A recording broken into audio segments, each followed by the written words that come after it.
8:15 on LBC. Welcome to Wednesday's Cross Question. I sort of feel a bit punch drunk after that interview. I always think that once I've done an interview like that, my work here is done and I should go home. But here I am for the next 2 hours as well. I'm delighted I am too, because we are in the company of Faye Jones, the Conservative MP for Brecon and Radnorshire. She's PPS to the Leader of the House of Commons. Dame Angela Eagle, former Treasury Minister, and she's a member of the Treasury Select Committee and Labour MP for Wallasey. Jeevun Sandher is an economist at King's College London, a former Treasury official, and Gerard Lyons, Chief Economic Strategist at NetWealth and former economic advisor to Boris Johnson when he was Mayor of London. The number to call if you'd like to put your questions to our panel, and we will be concentrating primarily on the Spring Statement, as you would imagine, 0345 6060 973, and you can watch us on Global Player. Call 0345 6060 973. Tweet at LBC. Text 84850. Cross Question with Iain Dale. This is LBC. Before we go to our first question, I want to ask Angela and Jeevun what it's like to be in the Treasury as an official and as a minister on a day like this. Is there just a sense of palpable excitement, or do you just want to get it over with, Angela? Well, you get up early, you make sure you get in there before the press arrive. If you're not the Chancellor yourself, you're as supportive as possible to the Chancellor, who's got to go through the whole rigmarole. Everything's been sorted in advance. Most people will know exactly what's in the statement, and you just then hope that it's going to go well. So it's fantastically interesting to be on the other side of that door. And then you have to go out and talk to people like me. Yeah, but that's the fun of it. I'll take your word for that. Jeevun? Yeah, similar. The weeks and months leading up to it is a huge buzz, and the Treasury is a really special institution, a special place. And you produce this budget, which is the programme for government for the year. You're working right up until the night before, and then it closes off. The day itself isn't as stressful as the night before because everything is finalised. The statement is delivered, and then you're dealing with briefing kind of packages afterwards, but it's really the period leading up to the budget that's the most exciting bit. Have you ever experienced a budget where you've had one of your pet projects included in it, something that you've been working on over the years, and when the Chancellor gets up, you get a bit of a frisson? No, not quite. I worked on inequality and poverty under George Osborne, so it turns out that most of my ideas are not about your own joke here, ladies and gentlemen. I have, though. Faye, go on. I have. I managed to get in the first budget, the Chancellor committed to funding the Global Centre for Rail Excellence, which is based in my constituency, although it's right on the cusp of my constituency, so unfortunately the Chancellor mentioned Neath, Port Talbot, and not mine, so I've got it in, but not quite the right name. Elementary mistake. Gerard, any budget day anecdotes from you? No, we're just following it from the other side, actually. It was interesting today. Normally, budgets are associated with lots of jokes, but today the Chancellor didn't use any jokes, which suggested it was a really serious event. Oh, see, now I feel I should have asked him about that. I hadn't noticed it. Right, let's go to our first caller. It's Martin in Doncaster. Hello, Martin. Hi, Iain. Hiya, panel. Yes, I'd like to know why, as a Chancellor and the Tory party, once again abandoned people on the out-of-work benefits today in the Spring Statement. Gerard. Yeah, this is interesting.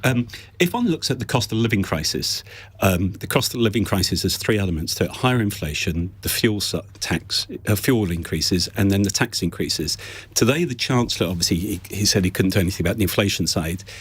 On the fuel side, he did some, but a limited amount, and he addressed the tax side full on, as much as he could. So there were pluses today, but the one thing that I felt that was missing completely after was the fact that he didn't raise benefits in line with the rate of inflation. He could easily have done that. It would have been a quick win. Now, it has to be said... How much would that have cost, though? It wouldn't have cost that much, no. It depends how... Well, I mean, given that if you assume that by the summer inflation is going to be at least 8%, and the rise in benefits, and when did that come in? It would have been September. 3%. September. It was 3.7%, yeah, wasn't it? Okay, well, that's quite a difference, isn't it? Yeah, but if we actually compare today's budget numbers compared to last October, they're £55 billion better than the OBR was forecasting last October. Has the OBR ever got a forecast right? Well, the issue is this, that the margin of error on these forecasts is so high, largely because you have two big numbers, government receipts and government expenditure. But the lesson from that is not to actually sort of say you've got it wrong. The lesson for that, for any chancellor, is not to feel completely constrained by the budget numbers that come out from the OPR or indeed from the Treasury. Therefore, one could argue that the national insurance tax increase needn't have gone ahead. Obviously, today the Chancellor tried to address that by targeting measures for those on low income. But in terms of the actual, coming back to your question on the benefit side, there was room for manoeuvre, both in terms of the last year and despite the increased debt servicing over next year, I felt there was room for manoeuvre there. But the Chancellor, if he was here, would have pointed out that national minimum wage is going up. That's a good thing. He did point that and out. He also would have said that they had made changes on universal credit. He did But we're point getting that into out, the yes. detail. But I'd maybe pass over to Faye on this because she would have more. In a direct moment, answers. because I know she's gagging to answer this question. But let's go to Angela first. I think it was a real omission, Martin. There are many people, such as yourself, who are on out-of-work benefits, not always because they're available for work, but because they can't work. And if we look, they're now bearing the brunt of this huge cost of living crisis. Benefits in general are going to be 5% less in real terms this year because of what's happening with inflation. They're already very low to begin with. And obviously people who are on a very low income have higher effective rate of inflation because they spend more of their money on food, they spend more of their money on heating, and those are the things that are going up. So I think it's a glaring omission for the Chancellor not to use some of this money. The cuts in real terms in benefits have saved the government £12 billion. He could have put some of that back, Martin, to help you out, and he didn't. And why do you think that was? Because in the past, I remember when John McDonnell was Shadow Chancellor, one of his big things was saying, look, this is a political choice, or saying austerity was a political choice, not an economic one. Do you see this as a political choice? You'd have to ask him that. It seems he's got a blind spot. He didn't mention the people in our society that are going to be struggling the most in the next year, and he could have done something to help that, and he didn't. I think that when you look at it, it's almost like he doesn't want... His answer on all of these things is always work's the best route out of poverty. Well, firstly, it isn't, because 60% of the people on benefits are actually in work and earning low wages. And secondly, there are some people who, through no fault of their own, I don't know what your circumstances are, Martin, can't work, either through disability or they've got some issues that they've got to deal with before they can be back available in the workforce, and they have just been abandoned. Faye Jones. Well, I don't agree. It won't surprise you to learn that I don't agree with Angela's assessment that they've been abandoned at all. I think, listening to the Chancellor, not just during the statement earlier on today, but in the hour that he spent talking to you and taking questions from listeners, he was very clear that he has had the most vulnerable in mind throughout his entire tenure as Chancellor, and that includes dealing with the biggest economic shock in 300 odd years. That's why he increased the universal credit payment throughout the pandemic. Martin, I'm sorry, I can't agree that we've done nothing. I don't call an extra £500 million in the household support fund nothing. That is going to go to between 3 and 4 million households around the country who are in the most vulnerable position. So I really can't agree.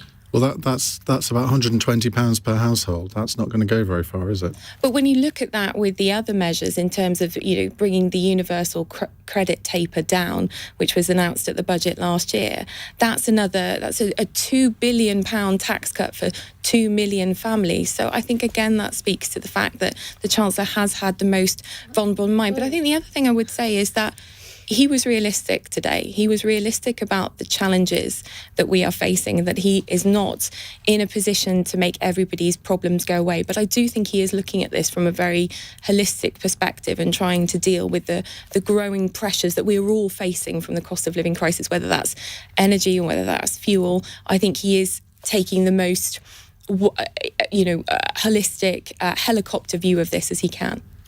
I've never heard of a helicopter view before, but I kind of know what you mean. Angela, you wanted to come back there. Well, I think the other group that he hasn't really helped are pensioners as well, those that don't have extra pensions, again, on fixed incomes, inflation likely to be close to 8% by the end of the year, and they've got to manage on a 3.5% increase because the triple lock was taken off.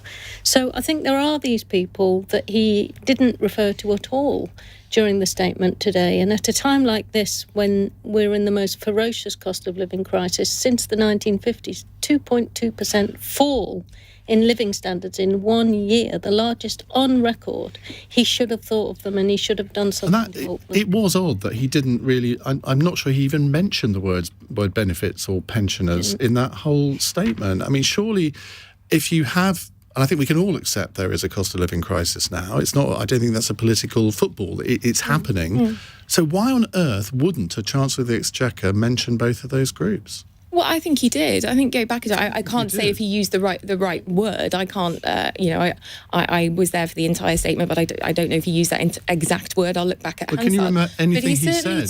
certainly talked about vulnerable households, and I think that's not to be sniffed at. That household support fund is now £1 billion, and that's going to local authorities for them to make a decision about vulnerable individuals and making sure that they access the support that they need. And I think that's really positive that local authorities are able to deal with their constituents. He saved 12 billion in benefit savings by not increasing benefits, and the real value of benefits has gone down and down and down, and he's given 1 billion back.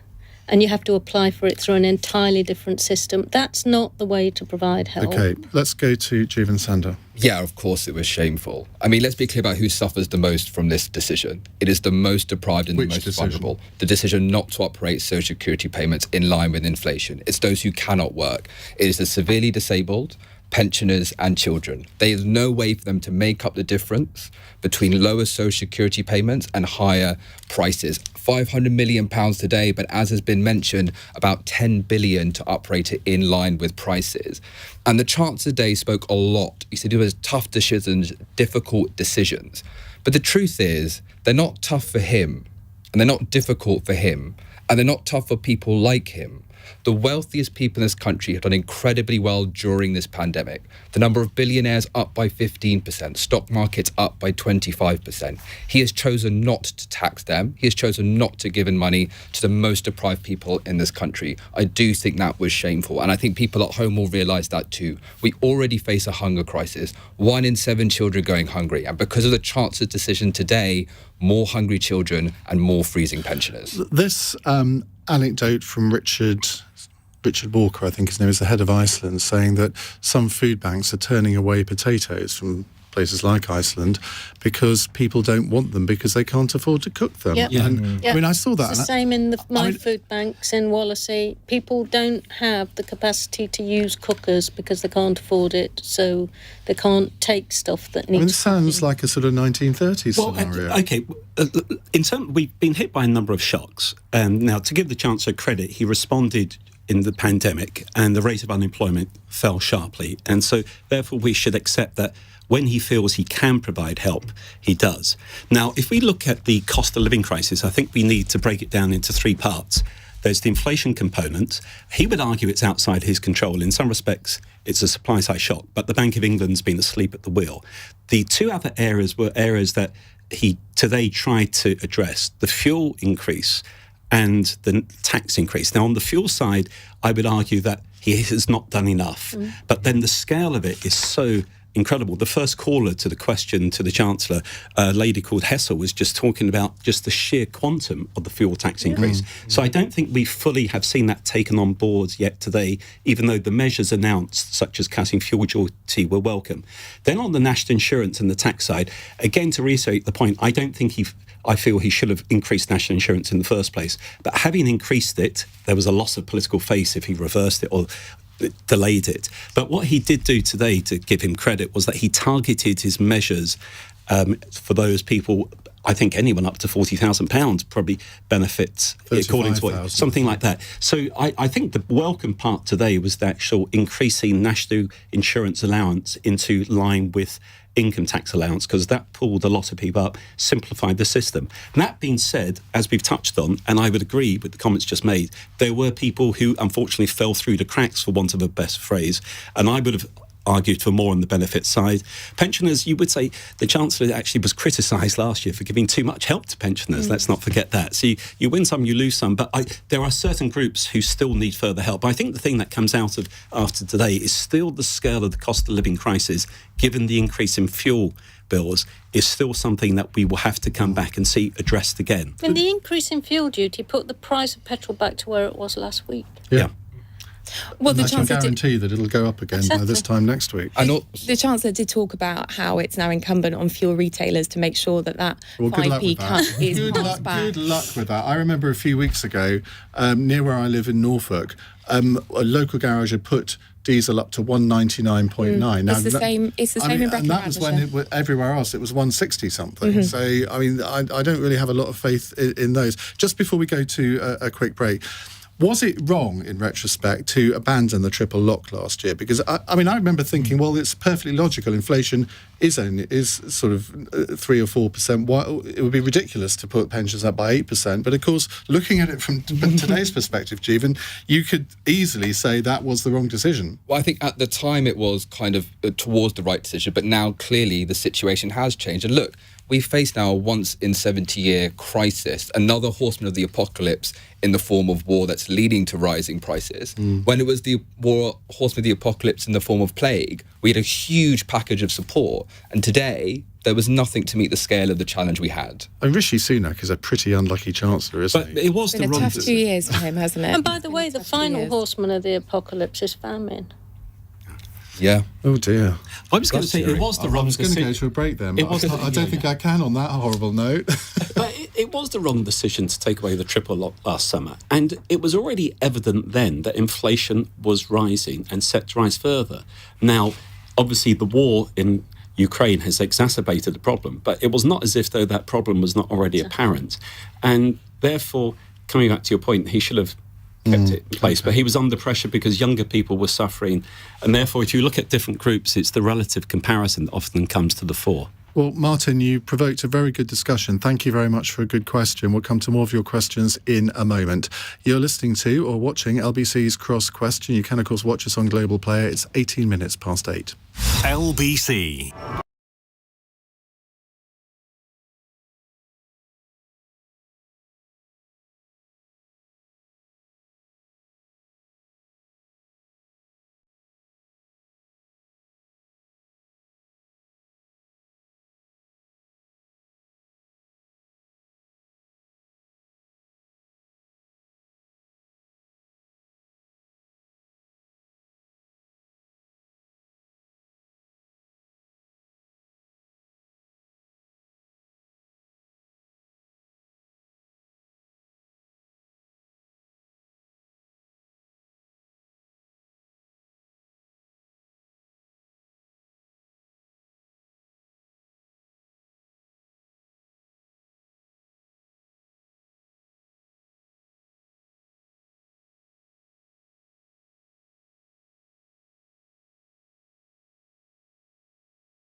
Cross Question with Iain Dale on LBC. Call 0345 6060 973.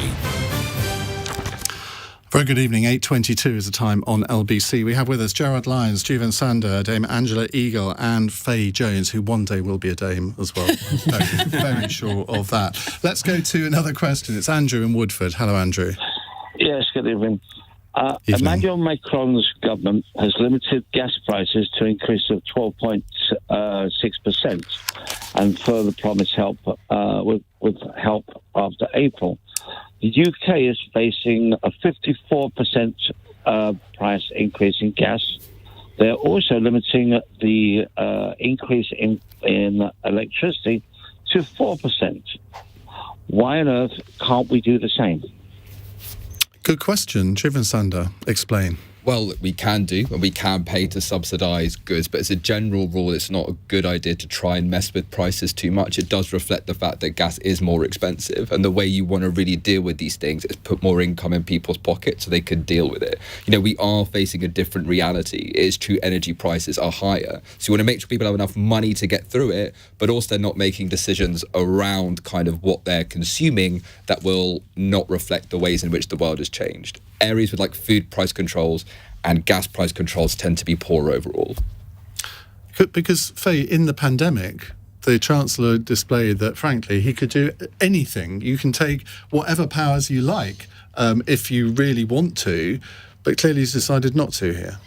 Well, I think, the point there is pandemic. That was the biggest economic shock for 350 years. And our government support during the pandemic was worth £400 billion. That is an enormous sum of money, and that has to be paid back in some way. The measures that the Chancellor did put in place, furlough, he was incredibly innovative in what he did, but that doesn't come without a cost. And I think Jeevun's right in that, we cannot be seen to be kind of manipulating the market in that sort of way. That's why we can't do what's happened in France. We have a different approach. That's why we don't take those measures. And Jeevun, you said that the way through it is to put more money in people's pockets. That's exactly what we've done today by increasing the national insurance threshold. And I'm sure we're going to have an argument about, could it go further? Is it enough? But that is what we've done today. That is the first tax cut.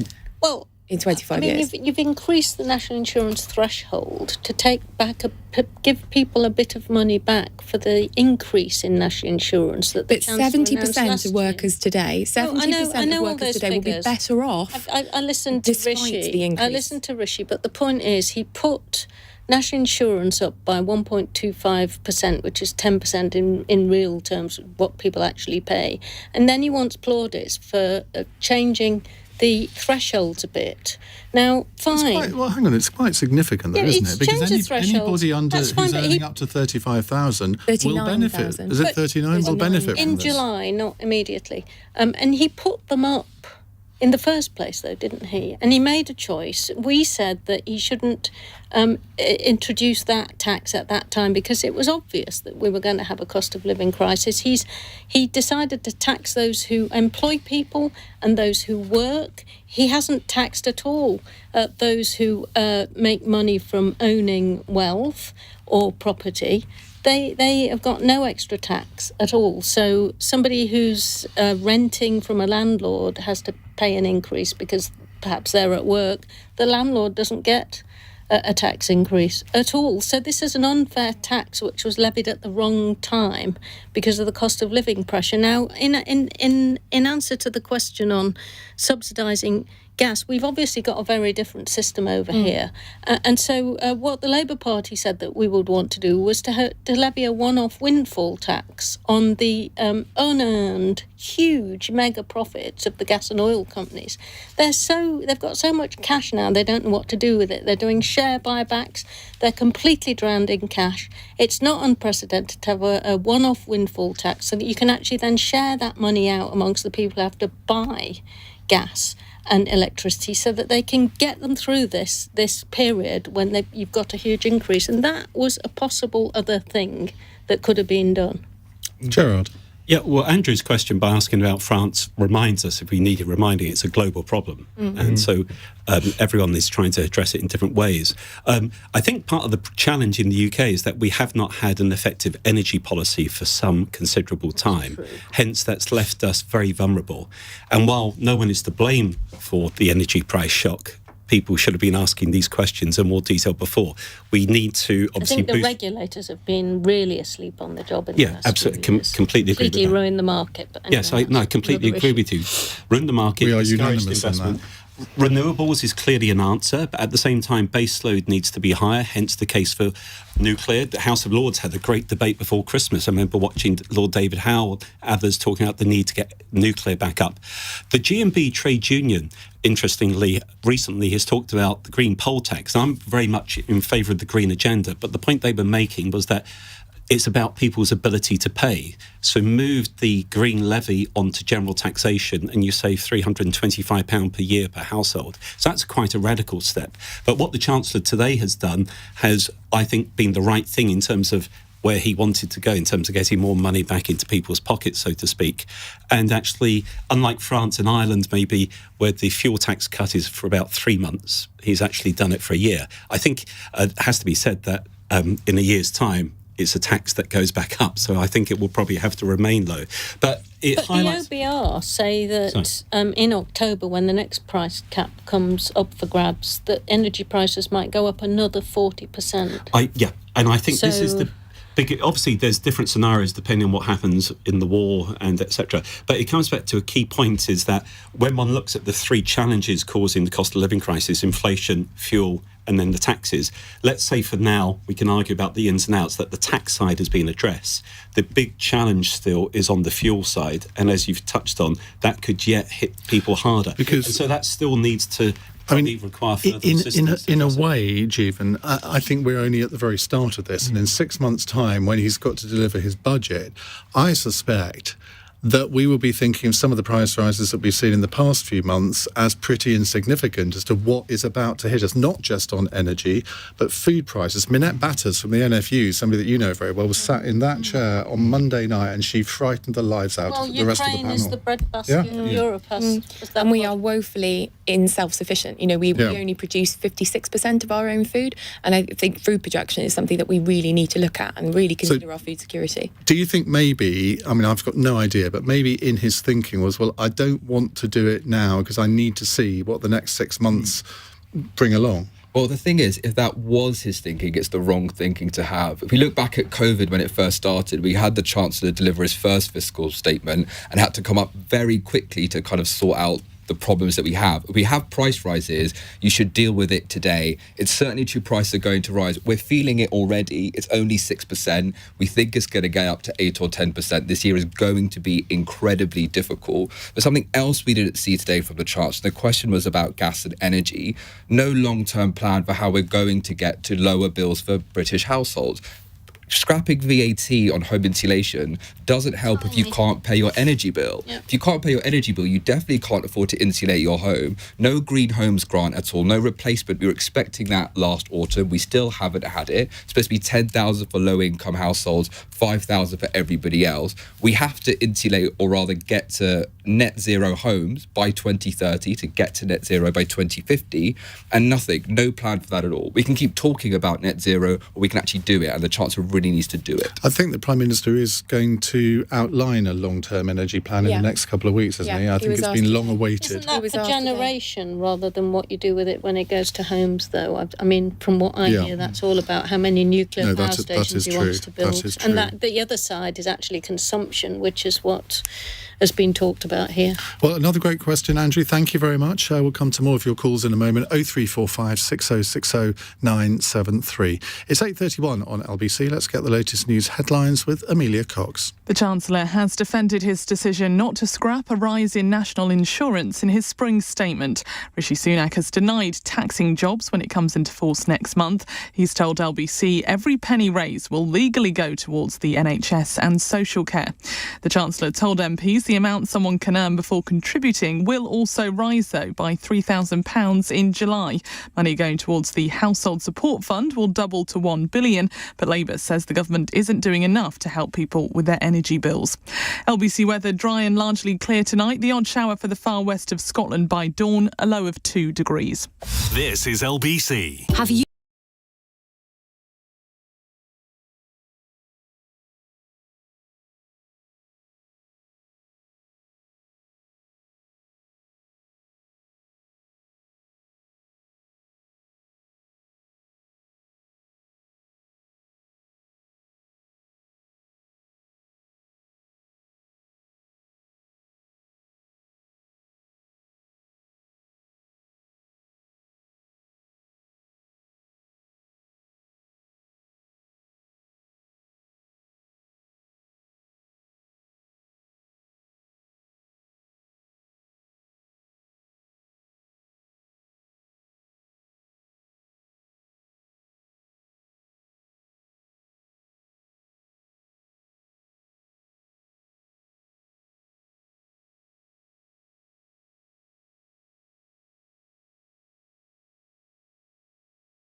Leading Britain's conversation. Cross Question with Iain Dale. Tweet at LBC. 8:34 on LBC. You're listening to Cross Question. We have Gerard, Lyons, Jeevun Sandher, Dame Angela Eagle and Faye Jones with us answering your questions. I'm going to read out this text, which is not really to do with the programme, but if any of you would like to make a comment on it, Angela and Faye, you may have got constituents in this situation. It's from Paul in Newcastle. He says, I've been diagnosed with cancer 2 weeks ago. I applied for employment and support allowance as I'm unable to work. I'm self-employed. Today I received a letter from Job Centre Plus that I've not paid enough NI to get support. I've paid in 45 years of contributions and even volunteered payment when I didn't have to. Can you give advice to Paul there as to what he should do? Well, it'd have to be very specific to what he'd paid when, but I think the general point, apart from wishing him well, is to say we've not got a system of employment contributions that matches a more modern labour market. But if he's been paying it for 45 for the self-employed, years. but it's a much reduced rate for self-employed people. And we've never really properly done updated our beverage created system when self-employment didn't really exist. And we need to come up with a much better system for those who are self-employed to allow them, I think, to have access to pooled contributions for holiday pay and sick pay, because if you're self-employed, you can't get that from an employer. So we just need to reform. Unfortunately, we haven't reformed, and that's why he finds himself in that situation. Is it worth him, Faye, though, writing to his local MP? Because often when the Department of Work and Pensions get a letter from an MP, they do actually tend to look at it properly. Yeah, very speedily. And I think all members of Parliament have access to sort of internal queries, sort of hotlines where you can get those things expedited. That must be a mistake. There must be the something. minimum you could do is get a check for him. Absolutely, to check yes. done it properly. No, do. I would say, quickly, I used to work on ESA in DWP. So it's your fault. Yeah, well. I will say this does sound like a mistake, and a lot of mistakes were made on ESA. I think about a third of appeals are successful, which is pretty shocking for a incapacity benefit. Right, let's go to our next question. It's from Alice in Southwark in South London. Alice, hello. What would you like to ask? Hello, good evening, honourable ladies and gentlemen. I'm a first-time caller, actually, and I'm a bit nervous. But as a single mum with 2 kids who currently can't work because my daughter is not able to have her free nursery hours yet, and obviously, since I can't work, I'm on benefits. What if nothing's going to change now? When will this change come for me? Because I do not, during the pandemic, I could not feel, even with uplift, it did help a little bit, but without uplift and with all this heating rise, when will it get better for me? Because I did not get that from the summer kind of statement today, and really I just feel like the wall's just coming in as always, and I don't know what we're going to do to survive, even the next month, if not a year. It's a good question, isn't it, Faye? Because people always want to be able to see the light at the end of the tunnel, the green shoots appearing. And you look at, and the IMF said that our growth rate is now going to be the highest of the G7. Now you can say, well, we're recovering from a lower base in some ways. But people want to have some idea that things are going to get better, that their children will have a better future than this. And I think we had a caller with Rishi Sunak earlier, who's 24 years old, who just felt that she wasn't going to get a fair go. Yeah. Alice, could I say I'm really sorry for how tough you're finding the things right now. I absolutely understand what you're going through. I have a number of constituents in a similar case, and as Iain says, it is really regrettable that there is this sort of this depression, this however you characterise it. It is really regrettable just how tough things are. I do think, though, what I took away from the statement is that the Chancellor is there and the Treasury is there to react to the changing situation. And I know, the Chancellor did admit in his statement today that our cost of living problems have existed long before Ukraine. He made that point, but they are exacerbated by what's happening in Ukraine because we are in a global market. As I've said, I do think there is, things like the Household Support Fund should be there to help people like you, Alice, and I hope very much that you're able to access that from your local authority. Again, that's something your Member of Parliament can certainly help with.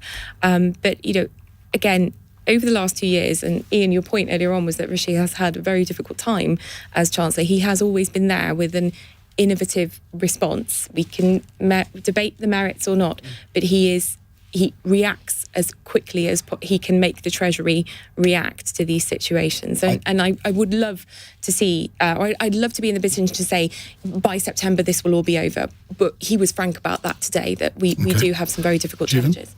Well, there were lots of words like regrettable and difficult and tough, but the truth is, of course, this isn't the Treasury's decision, it's the Chancellor's decision. If the Chancellor wanted to end this for you today, he could do. He made a decision not to. Now, the Chancellor ended up with £20 billion more today than he was expecting. 10 billion would have got him back to social security payments in line with inflation, chose not to do that. The universal credit uplift, 6 billion, about 0.6% of government expenditure. The truth is, the Chancellor Chancellor has made a political decision. And I'm sorry, Alice, that political decision has not favoured you. He's chosen not to help you at this point in time. That is the decision the Chancellor made. And that's absolutely not an economic necessity.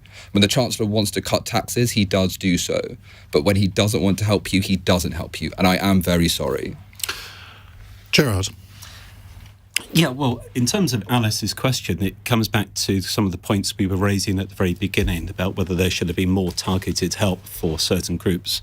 In general terms, from the Chancellor's perspective, what he needs to do, and he's trying to do, is first get the macroeconomic climate better. And that has succeeded in some respects because unemployment rate is now low. But at the same time, he needs to get more income into people's pockets. One could have argued maybe he should have been more aggressive on income tax cuts, for instance, but it's a judgment call. But the second area is targeted measures, and we've seen some targeted measures today, but it's quite clear from a couple of the conversations that people have fallen through the cracks. When you answered Alice's question, first of all, you mentioned the lady who rang in earlier. I think her name was Sarah or something. She was from Grimsby. Yeah. What was interesting listening to her, she was 24, and I see this with two of my three children. One's a doctor and one is a school teacher. Both of those, you were thinking good jobs, are not earning sufficient amounts given the price of housing. It's not just in terms of whether you want to buy a house, but actually the rental rates as well. So what we're finding, I think, across different parts of the country is people's discretionary income is squeezed once they've paid their transport bills, once they've paid their housing. And what we're now seeing in this crisis is because we're having fuel prices going up, that really limits the room for manoeuvre that people have and whether any people have spare income or capacity at all. So Alice's question is a specific question, but is reflective of the overall issue. But from the Chancellor's perspective, to give him credit, the economy is growing. To give him credit, unemployment rate is low. To give him credit, he's trying to target measures to help people. But it's quite clear that even allowing for all of that, particularly given fuel prices rising further, there are still many people suffering, and likely is more will have to be done in the future. Angela? Well, Alice is looking after kids. She's got to look after them. I don't know her particular circumstances, but she's unemployed because of that. Nothing that the Chancellor did today is going to help that. And when we raise this with the Chancellor and other ministers in the House of Commons, all they ever say is work is the best route out of poverty. It isn't, because wages are so low that people work and they're in poverty. Alice is living in poverty and she can't work either, and she's got childcare responsibilities. If we want to be called a civilised society, we need to be able to ensure that people in that circumstance not only get opportunities which enable them to retrain, move on, get help looking after their children so that they can move on in life and aspire to earning more money and then do that. But we need to help them now with the issues they've got now. And the Chancellor has got a blind spot about that. He did nothing about that today, even though we know they are the most vulnerable. They are on fixed incomes and they are going to have the biggest hit to their incomes than anyone else in the country. And we're not allowing them to have access to any more resources so they can pay and provide for the basics: heating, food, clothes for the kids. And that is just not something I ever thought I'd ever see in this country when I first went into politics.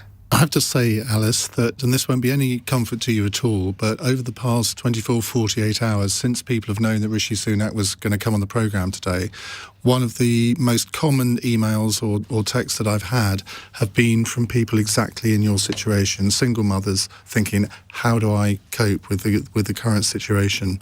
Thank you very much for your call. And going back to the person who texted from Newcastle, was it Paul in Newcastle, who can't get any benefits despite being diagnosed with cancer? Zach in Portsmouth has texted to say this. Your text to diagnosed with cancer. When I was undergoing chemotherapy in 2015-16, I received the same communication from the DWP, refusing me any support. But when I told my Member of Parliament, Penny Mordaunt, she personally intervened, and within a week, yes, just 7 days, I received a cheque for over £600. I'll never forget Penny for that, and will always recommend constituents write to their MPs. I wish that gentleman all the best in his own battle with cancer. Well, I say this often often, it often is the only bit of advice I can give. If a public authority receives a letter from a member of parliament, they generally kick into action. You may not get the answer that you want, but at least you will hopefully get a definitive answer, because members of parliament, A, don't like being lied to and don't like being sort of, well, taken around the course which doesn't end positively. We spend a lot of time dealing with the DWP and their wrong decisions about people on benefits, and a lot of this comes from this view that somehow if you're on benefits it's your fault and or you're scrounging. No. George Osborne used those very words in a budget speech, and the attitude to people who the vagaries of life sometimes lead to rely on benefits is disgraceful, and I think it often is shown by the way that the DWP gets these things very, very wrong and leaves a lot of people who are very vulnerable in situations which are heartbreaking. But you are right to say that, when we step in, they do turn things around very, very quickly. I got one of the first things I did just after being elected was get nearly £6,000 back for a constituent on a universal credit problem. So, when it falls down, I know how frustrating it is, but when it works well, and I have to say, I have personal experience of this. When my mother was diagnosed with cancer last year, she had never even, researched benefits, never even Googled it, but she made an application and she was paid an attendance benefit straight away. So it can work really well. Obviously, it needs improvement, but there is a system there for us to be able to help. OK, we'll take more of your calls in just a moment. And if you'd like to text me one of our fun texts for the end of the programme, our panel love those. So you can be as innovative as you like. Maybe give it a sort of budgety type theme if you want. Be my guest. It's 8:48. This is LBC.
Question with Iain Dale on LBC.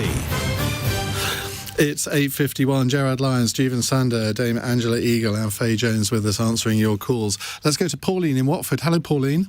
Hello. Given that a civilized country is denoted by how it treats its most vulnerable people, do you think, panel, that Johnson and Sunak, the billionaire, have treated the most vulnerable people in the United Kingdom in a civilized manner in 2022? Don't forget, the 6th richest country in the world. Gerard, Lyons. Well, the answer, I would say, is yes, notwithstanding the comments we made about benefits earlier. What one has to remember is that we have had a huge economic shock and the budget finances were in a terrible shape. I thought that we saw some very important targeted measures during the pandemic. And we've seen, as we've said already earlier, there's targeted measures so far this year. But could more have been done for certain groups? I think we've already said that. But I don't think the fact that certain groups could have received more money should lead to a blanket criticism that they've not done enough to help all those in difficulty.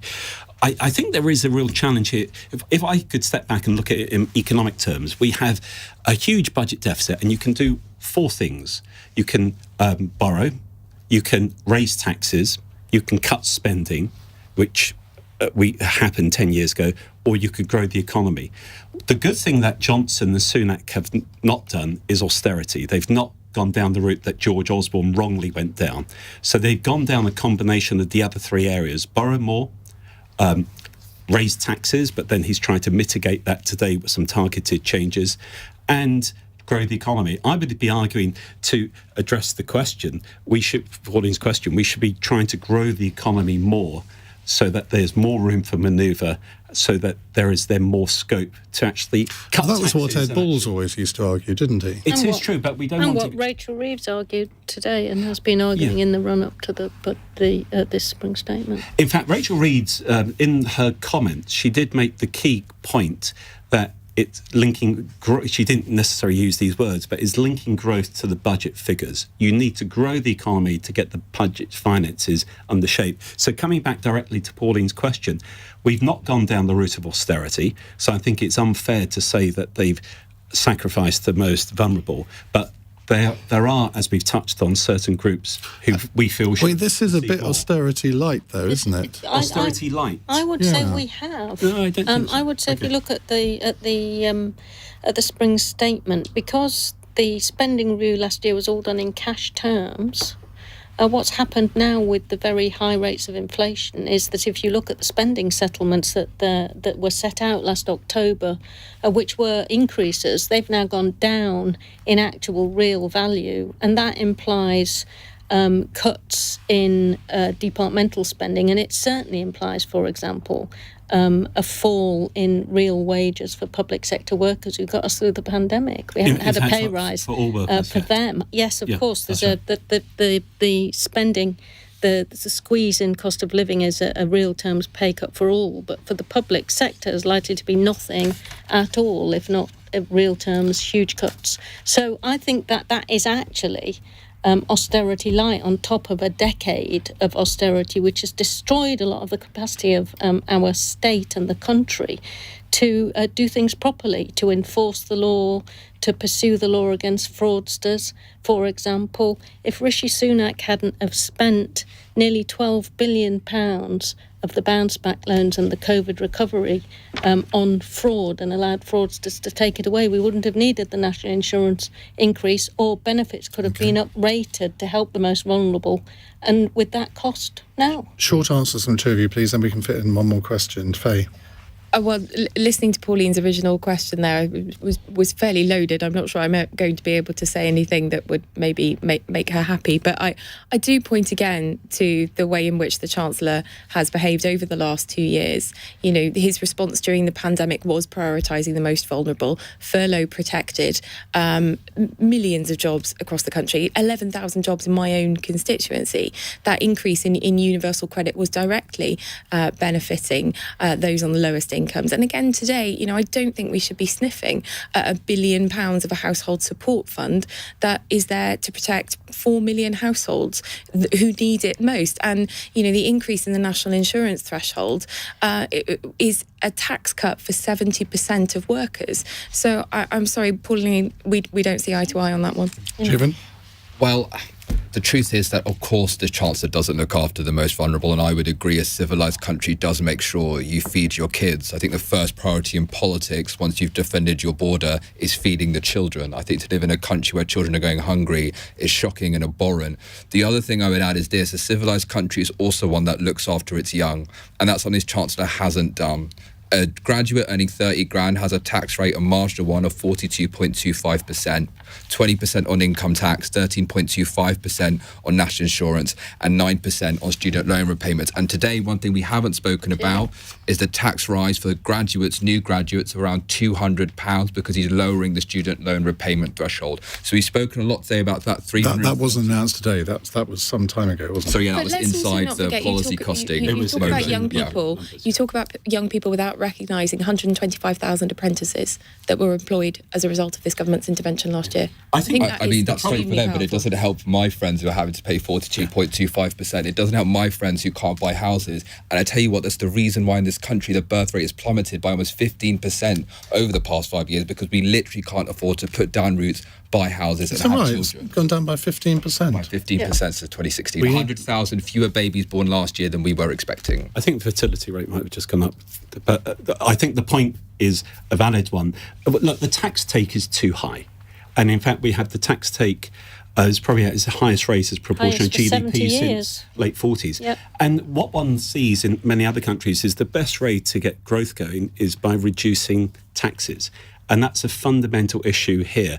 Even after today's tax changes that are tax cuts, over the course of this parliament, taxes will go up. So I think what we're seeing is the need to get taxes down. Also, in terms of housing, again, it comes back to monetary policy and inflation. I know the Chancellor doesn't take direct responsibility there, but for far too long, we've had too lax monetary policy. Even though we've had only low rates of headline inflation, we've seen rampant asset price inflation for over a decade now in terms of asset prices, financial markets, and property prices. And I think the housing issue, therefore, one might argue, easing planning restrictions to get more properties built is a solution to go down as well. So there's lots of reforms that are needed. At the end of his speech today, some of the most interesting things were mentioned, which was promises for tomorrow about what the Chancellor might do in the budget later this year. And after watching these for 30 years, I always feel that the best thing to do is don't just listen to what they say, watch what they do. But there was lots of positive comments made, but he needs to follow through on them to boost skills training and boost investment. We've run out of time for the call that I did want to take from Terry, who was going to address exactly what you've just said about is it wise to promise a tax cut so far ahead, but we're going to have to leave that one because I want to finish on a lighter note. Matt in Bournemouth says, "Hi panel, they say that the only certain things in life are death and taxes. If there's a third thing that's certain in life, what might it be?" Jeevun, I'm sure you've got a ready answer to that. It being a very wet month and disappointing weather in Britain. Angela? I think... I have no idea. Death and taxes will do me, I think. You could say, what the Chancellor giveth, he taketh away with the other hand. I suppose that's one of the certainties of life. Yes, I suppose, yes. The unravelling of the budget the day after it's been published is probably the when the thing. IFS read the small print and it all... Or when Gerard reads the small print. Gerard? I was going to say death, taxes and financial crises. And as interest rates start to rise, that might come back more to the fore. As a Fulham fan, it always used to be who's the worst player. Maybe as an economist looking at the budget, it's who's the worst Chancellor of all time. Death, taxes and Chancellors who gets it wrong eventually. Who's the worst Chancellor of all time? That would be a good hour-long phone-in, wouldn't it? Faye? Well, I don't know. Two things popped into my head. One was about rain in Wales, but it's absolutely beautiful there at the moment. English football disappointment. I don't know. Wales just lost to Italy on Saturday, so I've got no place to crow. I don't know. Superb try that was. I'm not ready to talk about it, Angela. Yeah. But Angela's comment about budgets unravelling, often it's said that the budget that looks good the next day unravelled by... Well, it is a certainty that the opposition tries to shoot holes in any budget, isn't it? Remember So George Osborne and the pasty tax? And But everyone's been so critical or put the boot in the today's. Maybe it will stand the test of time. Well, one can but hope so. Gerard, Lyons, Jeevun Sandher, Dame Angela Eagle and Faye Jones, thank you very much for joining us on Cross Question. We will be back with another one on Monday. Tomorrow night, though, at 7 o'clock, we have Rachel Reeves, the Shadow Chancellor. She's going to be sitting exactly where Angela Eagle's sitting at the moment, taking your calls. So hope to hear from you tomorrow night from 7. Coming up in the next hour, though, we're going to get more of your reaction to the spring... Excuse me, see, I've been talking too much. To the spring statement, 0345 6060 973. It's 1 minute past 9. On your radio, on Global Player, and Play LBC. leading Britain's conversation. This is LBC. From Global's newsroom at 9 o'clock, the Chancellor has confirmed the rise in national insurance will go ahead as planned next month. Rishi Sunak has been telling MPs how he plans to tackle the cost of living crisis in his spring statement. Speaking to LBC, he denies being embarrassed to call himself a tax-cutting Chancellor while increasing taxes. Iain, I'm also the Chancellor that had to deal with a once-in-a-century pandemic. I'm also the Chancellor that experienced the biggest economic shock to the country for 350 years. Saw borrowing spiral to levels that we haven't seen since World War II. I'm the Chancellor that had to introduce furlough. He's told MPs the threshold for national insurance will also rise by £3,000 in July. It means people will be able to earn £12,500 before having to contribute. A cut to fuel duty of 5p per litre has also been introduced over the next 12 months. These people in Stevenage have told LBC they're worried about young families. Parents bringing up children who really have no income at all, really on